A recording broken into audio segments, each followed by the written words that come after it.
평균 수명의 증가와 함께 노후의 기간이 길어지면서 노후에도 안정적으로 생활할 수 있는 준비가 절실해지고 있는데요. 이러한 배경 속에서 노후 준비는 단순한 선택이 아닌 필수가 되었으며 이를 위한 체계적인 계획과 시행이 요구됩니다. 과거의 금융 환경을 되돌아보면 높은 예금, 금리와 안정적인 경제 성장률로 인해 노후 준비에 큰 어려움을 느끼지 않았습니다. 하지만 금융시장의 변동성 증가와 글로벌 경제의 불안정성, 그리고 금리의 하락 등 현재의 환경은 노후 자금을 준비하기에 많은 도전을 안겨주고 있습니다. 오늘은 노후의 자산 관리에 대하여 말씀드리겠습니다. 저성장, 저금리, 고령화와 변화된 환경 속에서 노후 자산을 성공적으로 운용하고 평안한 노후를 준비하려면 지금까지 익숙했던 것과 다른 노후 자산 관리 원칙이 필요합니다. 첫째, 노후 자산은 질병사고, 등으로 인한 경제적 손실로부터 보호되어야 합니다. 질병 및 사고는 노후 자산의 형성을 막고 소진을 앞당기는 원인으로 작용하므로 보장성 보험 등을 통해 철저하게 대비해야 합니다. 둘째, 노후 자산은 장기적인 관점에서 우량 자산에 투자해야 합니다. 노후 자산은 장기간 운용해야 하므로 사회경제적 트렌드의 변화에 맞는 우량 자산을 선별하여 투자해야 합니다.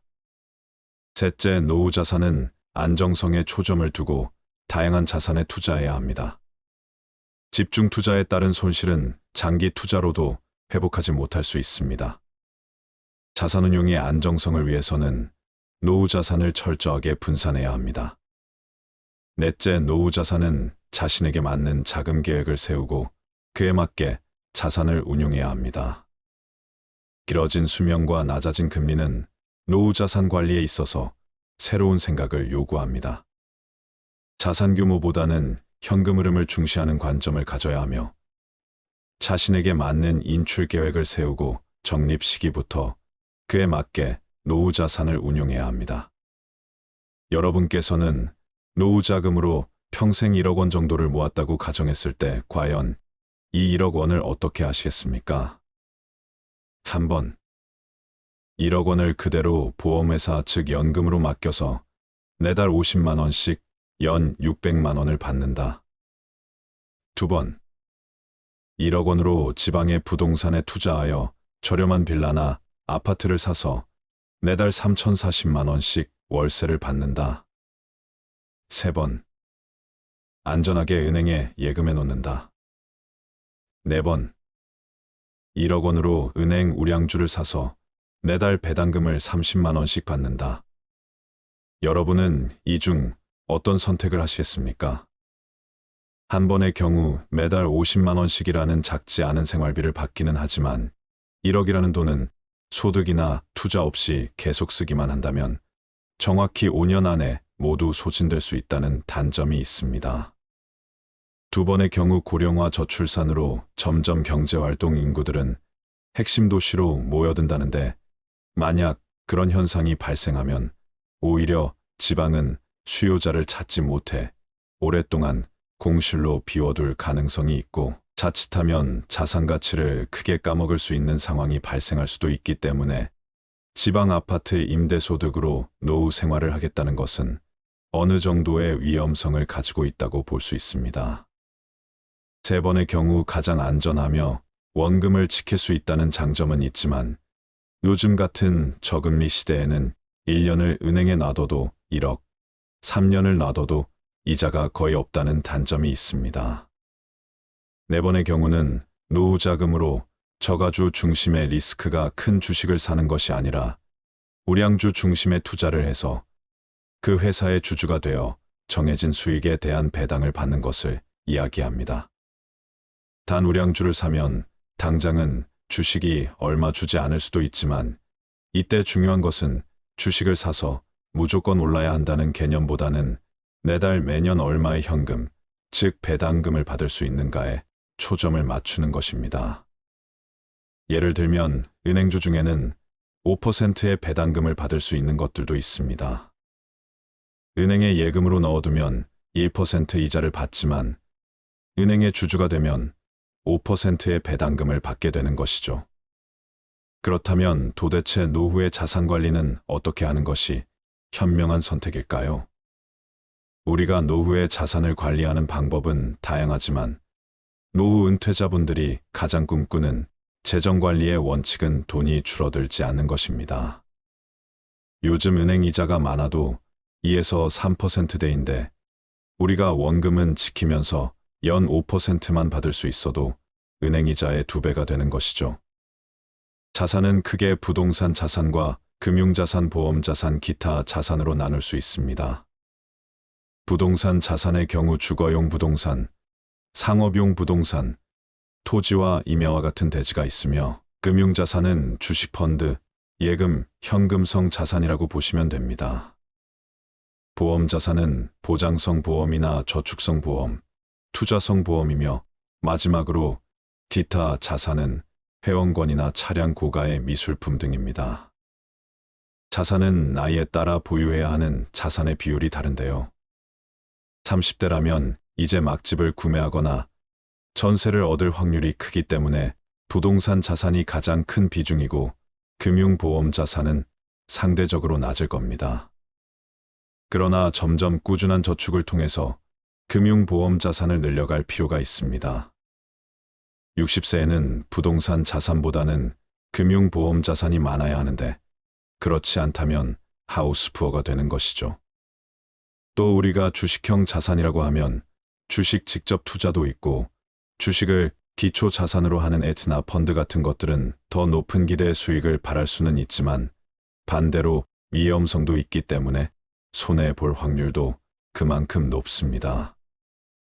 그래서 자산 금액에 따라 다르지만 노후를 안정적으로 관리하면서 내 자산에서 월 5% 정도 수익이 생기고 그 돈으로만 생활할 수 있다면 최소한 내 돈을 지킬 수 있다는 생각을 하기 때문에 그런 점에서 노후의 가장 중요한 개발자가 바로 분산 투자입니다. 분산 투자는 예금, 주식, 부동산, 채권, 금 등을 아우르는 금융시장에서 변동성과 방향성이 다른 자산들의 각각 자금을 분산하는 행위를 말하는데요. 즉, 우리가 가진 돈을 모두 한 곳에 넣는 것이 아니라 안전자산이라고 말하는 은행 예금이나 또는 채권형 자산, 국채, 공채와 같은 자산과 이런 안전자산과는 반대에 있는 주식형 자산, 그 가운데 있는 중립형 자산, 그것들을 적절하게 잘 섞어서 운용하는 것을 이야기합니다. 또한 노후에는 고정자산인 부동산 또한 결국 주택연금 등으로 잘 금융화시킬 수 있어야 하는데요. 그렇다면 예금과 부동산은 알겠는데 노후의 주식은 어떻게 투자하는 것이 현명할까요? 모든 자산 관리는 각각 처한 형편에 따라 다를 수밖에 없습니다. 그렇지만 많은 전문가들이 노후 자산 관리에서 공통적으로 이야기하는 것은 있는 자산을 가능하면 연금화하라는 것인데요. 목돈을 가지고 있는 사람보다는 목돈을 연금화시킬 수 있다면 그것이 노후에는 훨씬 안정적이라고 이야기하고 있습니다.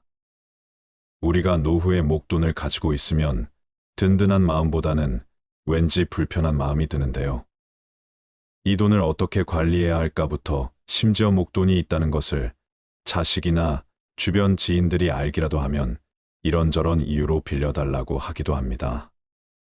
참 불편하기가 이로 말할 수 없습니다. 따라서 전문가들의 의견처럼 목돈을 그저 은행에 넣어두는 것보다는 연금화시키는 것이 좋은데 이 연금에서 남는 돈은 또 재테크를 할 수도 있습니다. 재테크라는 것은 거창한 것이 아니라 일정 금액으로 주식이나 펀드에 월 적립 투자하는 것이 가장 안전한데요. 우리가 보험을 한번 가입하면 짧게는 10년에서 20년, 30년 정도 납입을 하게 됩니다. 그렇게 20년 이상 꾸준히 납입을 완료하는 시니어분들도 계시죠. 그런데 우리가 주식이나 펀드 같은 투자는 3년 이상 하시는 분들이 많이 없습니다. 그러나 시니어분들의 경우 적은 금액이라도 10년 이상 주식이나 펀드를 보험처럼 오시는 것을 추천드리고 싶은데요. 우리가 지난 30년 동안 돌이켜 생각해보면 전 세계에 다양한 일들이 많았습니다. 전쟁도 있었고 우리나라에 인프도 있었으며 최근 몇 년 동안은 코로나 등 무수히 많은 일들이 있었습니다. 그런 상황 속에서 주식이 바닥으로 떨어질 때도 분명 있었지만 나중에 보면 결국 더 많이 올랐습니다. 이것은 자본주의가 계속 성장하기 때문에 큰 금액이 아니더라도 일정 금액을 보험료 내든 매월 꼬박꼬박 적립하는 것이 생각보다 많은 수익률을 줄 수 있다는 것입니다. 우리가 노후의 투자를 통해서 많은 돈을 벌어들이겠다는 것은 너무나 위험한 생각일 수 있습니다. 물론 부동산이나 주식 투자를 통해 성공하신 분들도 많지만 사실 사회적으로 그런 분들은 극소수입니다. 평범한 사람이 투자에 성공하는 것은 결코 쉬운 일이 아니기 때문에 노후에 너무 큰 리스크를 감수하는 것은 자칫 위험할 수 있습니다. 따라서 결론적으로 노후에 1억 원이 있다면 어느 한 곳에 몰아서 놔두시는 것보다는 예금과 부동산 주식 등을 안전하게 분산 투자하시는 것이 좋습니다. 주식은 적은 금액이라도 보험처럼 꾸준히 사 모으시는 것이 제일 중요하고 특히 매달 연금식으로 받을 수 있는 배당금이 나오는 주식이나 펀드를 활용해 보시면 좋을 것 같습니다. 마지막으로 국민연금, 퇴직연금, 개인연금 같은 연금의 준비는 노후 파산을 막기 위해 반드시 필요한 안전망이라는 것도 꼭 기억하세요.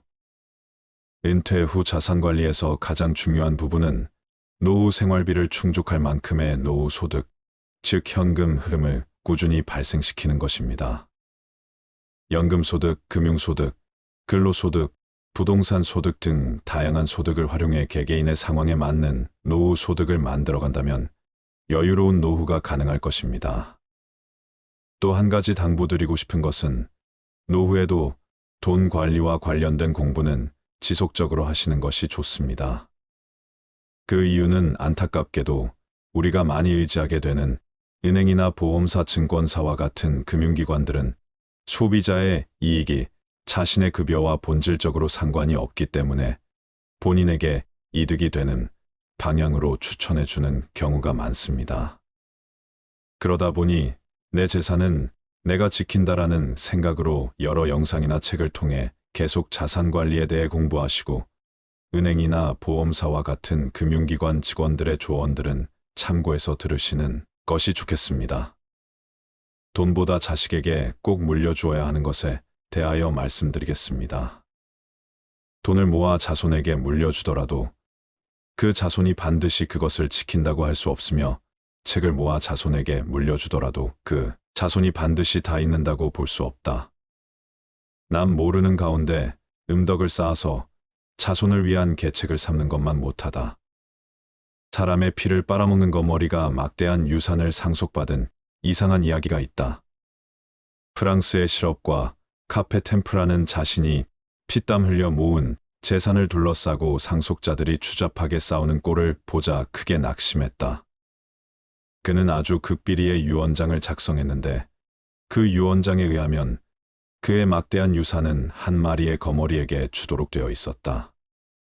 상속자들 중에는 이에 신청을 내어 소송을 벌이는 사람도 있었지만 어쩔 수가 없었다. 인간이 인간에게 절망을 느낀 가장 극단적인 예가 아닐까. 모든 자연계 중에서 인간만큼 믿지 못할 존재도 없다는 논리는 그래서 성립될 수 있는 것인지도 모른다.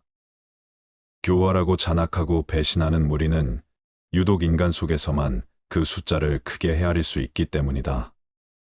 마키아벨리는 군주론에서 인간이란 부모의 죽음은 곧 잊어버려도 유산을 잃은 것은 좀처럼 잊지 못하는 존재라고 말했다. 죽어가는 사람의 구두를 믿고 오랫동안 맨발로 다닌다는 영국의 속담도 있지 않는가. 자식에게 남겨진 최선의 유산은 부모의 덕행이다. 칸트는 그의 서한집에 이런 말을 남겼다. 우리 가문에 대하여 자랑할 수 있는 것은 정직하고 도덕적으로 모범적이던 양친이 내게 재산을 물려주지는 않았으나 한 가지 가르침을 주신 점이다. 그 가르침이란 도덕적인 면에서 그 이상은 있을 수 없는 최상의 것이었으며 나는 이것을 기억할 때마다 깊은 가문의 정을 금치 못한다. 효도하라. 그러면 받으리라. 어버이에게 효도하면 자식 또한 나에게 효도한다. 어버이에게 효도하지 않는다면 자식 또한 나에게 어떻게 효도할 수 있겠는가? 애정이 없는 효도를 생각해 본 적이 있는가? 또한 사랑이 없는 우정을 생각해 본 적이 있는가?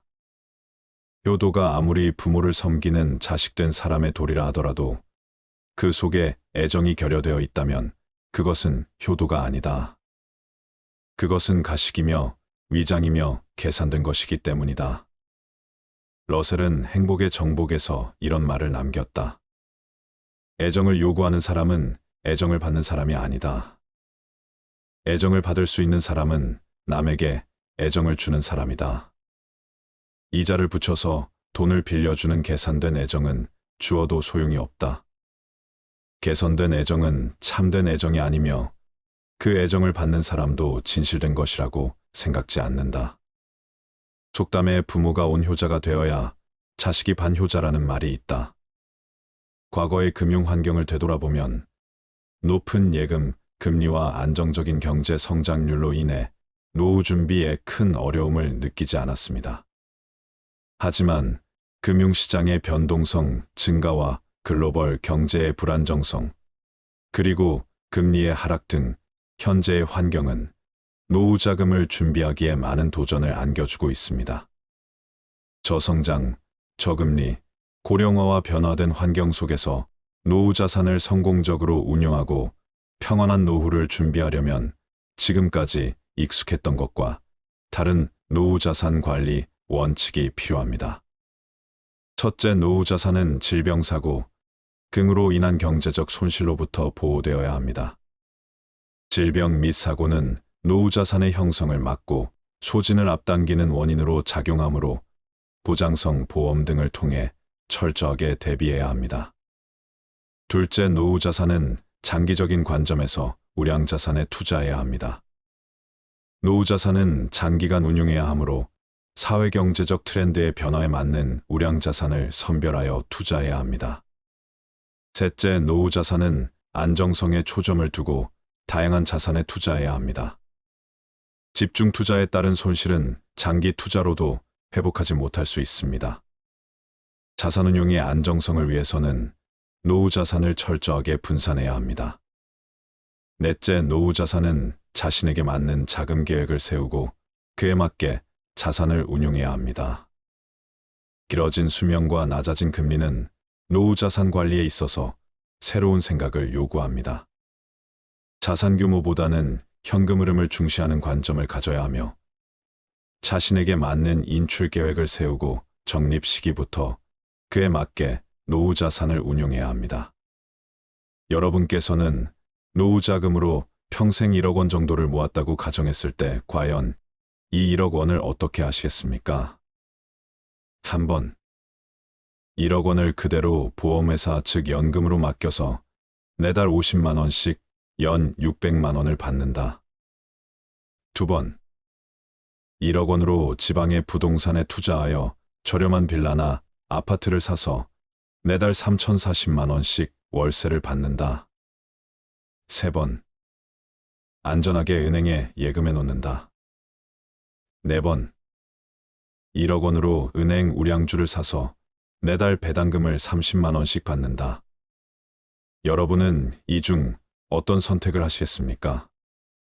한 번의 경우 매달 50만 원씩이라는 작지 않은 생활비를 받기는 하지만 1억이라는 돈은 소득이나 투자 없이 계속 쓰기만 한다면 정확히 5년 안에 모두 소진될 수 있다는 단점이 있습니다.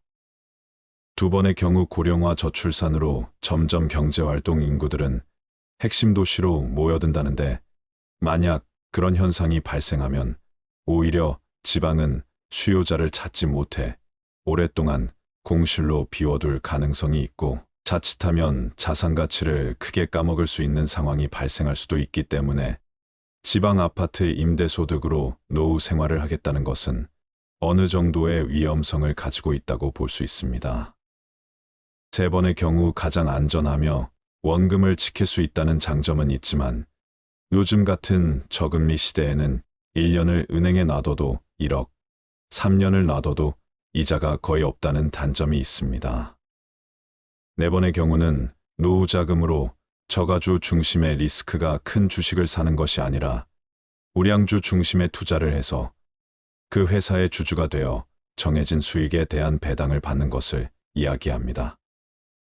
단 우량주를 사면 당장은 주식이 얼마 주지 않을 수도 있지만 이때 중요한 것은 주식을 사서 무조건 올라야 한다는 개념보다는 매달 매년 얼마의 현금, 즉 배당금을 받을 수 있는가에 초점을 맞추는 것입니다. 예를 들면 은행주 중에는 5%의 배당금을 받을 수 있는 것들도 있습니다. 은행에 예금으로 넣어두면 1% 이자를 받지만 은행의 주주가 되면 5%의 배당금을 받게 되는 것이죠. 그렇다면 도대체 노후의 자산 관리는 어떻게 하는 것이 현명한 선택일까요? 우리가 노후의 자산을 관리하는 방법은 다양하지만 노후 은퇴자분들이 가장 꿈꾸는 재정관리의 원칙은 돈이 줄어들지 않는 것입니다. 요즘 은행 이자가 많아도 2에서 3%대인데 우리가 원금은 지키면서 연 5%만 받을 수 있어도 은행 이자의 2배가 되는 것이죠. 자산은 크게 부동산 자산과 금융자산, 보험자산, 기타 자산으로 나눌 수 있습니다. 부동산 자산의 경우 주거용 부동산, 상업용 부동산, 토지와 임야와 같은 대지가 있으며 금융자산은 주식펀드, 예금, 현금성 자산이라고 보시면 됩니다. 보험자산은 보장성 보험이나 저축성 보험, 투자성 보험이며 마지막으로 기타 자산은 회원권이나 차량 고가의 미술품 등입니다. 자산은 나이에 따라 보유해야 하는 자산의 비율이 다른데요. 30대라면 이제 막 집을 구매하거나 전세를 얻을 확률이 크기 때문에 부동산 자산이 가장 큰 비중이고 금융보험 자산은 상대적으로 낮을 겁니다. 그러나 점점 꾸준한 저축을 통해서 금융보험 자산을 늘려갈 필요가 있습니다. 60세에는 부동산 자산보다는 금융보험 자산이 많아야 하는데 그렇지 않다면 하우스푸어가 되는 것이죠. 또 우리가 주식형 자산이라고 하면 주식 직접 투자도 있고 주식을 기초 자산으로 하는 에트나 펀드 같은 것들은 더 높은 기대의 수익을 바랄 수는 있지만 반대로 위험성도 있기 때문에 손해볼 확률도 그만큼 높습니다. 그래서 자산 금액에 따라 다르지만 노후를 안정적으로 관리하면서 내 자산에서 월 5% 정도 수익이 생기고 그 돈으로만 생활할 수 있다면 최소한 내 돈을 지킬 수 있다는 생각을 하기 때문에 그런 점에서 노후의 가장 중요한 개발자가 바로 분산 투자입니다. 분산 투자는 예금, 주식, 부동산, 채권, 금 등을 아우르는 금융시장에서 변동성과 방향성이 다른 자산들의 각각 자금을 분산하는 행위를 말하는데요. 즉, 우리가 가진 돈을 모두 한 곳에 넣는 것이 아니라 안전자산이라고 말하는 은행예금이나 또는 채권형 자산, 국채, 공채와 같은 자산과 이런 안전자산과는 반대에 있는 주식형 자산, 그 가운데 있는 중립형 자산, 그것들을 적절하게 잘 섞어서 운용하는 것을 이야기합니다. 또한 노후에는 고정자산인 부동산 또한 결국 주택연금 등으로 잘 금융화시킬 수 있어야 하는데요. 그렇다면 예금과 부동산은 알겠는데 노후의 주식은 어떻게 투자하는 것이 현명할까요? 모든 자산 관리는 각각 처한 형편에 따라 다를 수밖에 없습니다. 그렇지만 많은 전문가들이 노후 자산 관리에서 공통적으로 이야기하는 것은 있는 자산을 가능하면 연금화하라는 것인데요. 목돈을 가지고 있는 사람보다는 목돈을 연금화시킬 수 있다면 그것이 노후에는 훨씬 안정적이라고 이야기하고 있습니다. 우리가 노후에 목돈을 가지고 있으면 든든한 마음보다는 왠지 불편한 마음이 드는데요. 이 돈을 어떻게 관리해야 할까부터 심지어 목돈이 있다는 것을 자식이나 주변 지인들이 알기라도 하면 이런저런 이유로 빌려달라고 하기도 합니다. 참 불편하기가 이로 말할 수 없습니다. 따라서 전문가들의 의견처럼 목돈을 그저 은행에 넣어두는 것보다는 연금화시키는 것이 좋은데 이 연금에서 남는 돈은 또 재테크를 할 수도 있습니다. 재테크라는 것은 거창한 것이 아니라 일정 금액으로 주식이나 펀드에 월 적립 투자하는 것이 가장 안전한데요. 우리가 보험을 한번 가입하면 짧게는 10년에서 20년, 30년 정도 납입을 하게 됩니다. 그렇게 20년 이상 꾸준히 납입을 완료하는 시니어분들도 계시죠. 그런데 우리가 주식이나 펀드 같은 투자는 3년 이상 하시는 분들이 많이 없습니다. 그러나 시니어분들의 경우 적은 금액이라도 10년 이상 주식이나 펀드를 보험처럼 오시는 것을 추천드리고 싶은데요. 우리가 지난 30년 동안 돌이켜 생각해보면 전 세계에 다양한 일들이 많았습니다. 전쟁도 있었고 우리나라에 인프도 있었으며 최근 몇 년 동안은 코로나 등 무수히 많은 일들이 있었습니다. 그런 상황 속에서 주식이 바닥으로 떨어질 때도 분명 있었지만 나중에 보면 결국 더 많이 올랐습니다.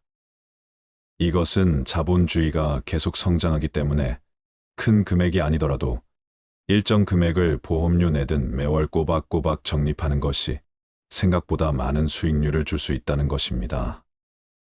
우리가 노후의 투자를 통해서 많은 돈을 벌어들이겠다는 것은 너무나 위험한 생각일 수 있습니다.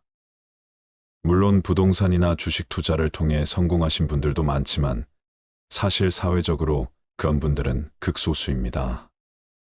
평범한 사람이 투자에 성공하는 것은 결코 쉬운 일이 아니기 때문에 노후에 너무 큰 리스크를 감수하는 것은 자칫 위험할 수 있습니다. 따라서 결론적으로 노후에 1억 원이 있다면 어느 한 곳에 몰아서 놔두시는 것보다는 예금과 부동산, 주식 등을 안전하게 분산 투자하시는 것이 좋습니다. 주식은 적은 금액이라도 보험처럼 꾸준히 사 모으시는 것이 제일 중요하고 특히 매달 연금식으로 받을 수 있는 배당금이 나오는 주식이나 펀드를 활용해 보시면 좋을 것 같습니다. 마지막으로 국민연금, 퇴직연금, 개인연금 같은 연금의 준비는 노후 파산을 막기 위해 반드시 필요한 안전망이라는 것도 꼭 기억하세요. 은퇴 후 자산관리에서 가장 중요한 부분은 노후 생활비를 충족할 만큼의 노후 소득, 즉 현금 흐름을 꾸준히 발생시키는 것입니다. 연금소득, 금융소득, 근로소득, 부동산 소득 등 다양한 소득을 활용해 개개인의 상황에 맞는 노후 소득을 만들어간다면 여유로운 노후가 가능할 것입니다. 또 한 가지 당부드리고 싶은 것은 노후에도 돈 관리와 관련된 공부는 지속적으로 하시는 것이 좋습니다. 그 이유는 안타깝게도 우리가 많이 의지하게 되는 은행이나 보험사, 증권사와 같은 금융기관들은 소비자의 이익이 자신의 급여와 본질적으로 상관이 없기 때문에 본인에게 이득이 되는 방향으로 추천해주는 경우가 많습니다. 그러다 보니 내 재산은 내가 지킨다라는 생각으로 여러 영상이나 책을 통해 계속 자산 관리에 대해 공부하시고 은행이나 보험사와 같은 금융기관 직원들의 조언들은 참고해서 들으시는 것이 좋겠습니다. 돈보다 자식에게 꼭 물려주어야 하는 것에 대하여 말씀드리겠습니다. 돈을 모아 자손에게 물려주더라도 그 자손이 반드시 그것을 지킨다고 할 수 없으며 책을 모아 자손에게 물려주더라도 그 자손이 반드시 다 읽는다고 볼 수 없다. 남 모르는 가운데 음덕을 쌓아서 자손을 위한 계책을 삼는 것만 못하다. 사람의 피를 빨아먹는 거머리가 막대한 유산을 상속받은 이상한 이야기가 있다. 프랑스의 실업과 카페 템프라는 자신이 피땀 흘려 모은 재산을 둘러싸고 상속자들이 추잡하게 싸우는 꼴을 보자 크게 낙심했다. 그는 아주 극비리의 유언장을 작성했는데 그 유언장에 의하면 그의 막대한 유산은 한 마리의 거머리에게 주도록 되어 있었다. 상속자들 중에는 이에 신청을 내어 소송을 벌이는 사람도 있었지만 어쩔 수가 없었다. 인간이 인간에게 절망을 느낀 가장 극단적인 예가 아닐까. 모든 자연계 중에서 인간만큼 믿지 못할 존재도 없다는 논리는 그래서 성립될 수 있는 것인지도 모른다. 교활하고 잔악하고 배신하는 무리는 유독 인간 속에서만 그 숫자를 크게 헤아릴 수 있기 때문이다. 마키아벨리는 군주론에서 인간이란 부모의 죽음은 곧 잊어버려도 유산을 잃은 것은 좀처럼 잊지 못하는 존재라고 말했다.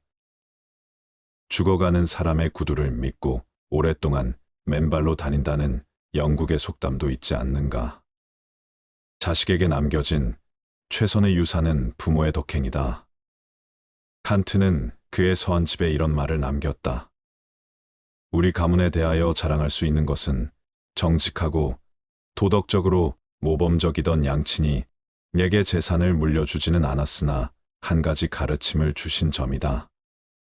그 가르침이란 도덕적인 면에서 그 이상은 있을 수 없는 최상의 것이었으며 나는 이것을 기억할 때마다 깊은 가문의 정을 금치 못한다.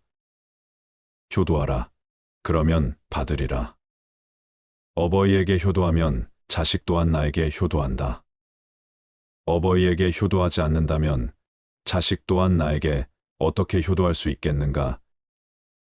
애정이 없는 효도를 생각해 본 적이 있는가? 또한 사랑이 없는 우정을 생각해 본 적이 있는가?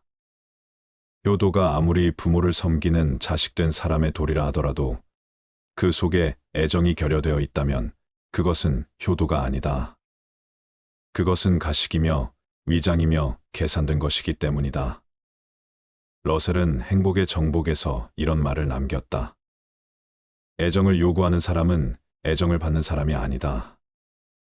애정을 받을 수 있는 사람은 남에게 애정을 주는 사람이다. 이자를 붙여서 돈을 빌려주는 계산된 애정은 주어도 소용이 없다. 개선된 애정은 참된 애정이 아니며 그 애정을 받는 사람도 진실된 것이라고 생각지 않는다. 속담에 부모가 온효자가 되어야 자식이 반효자라는 말이 있다.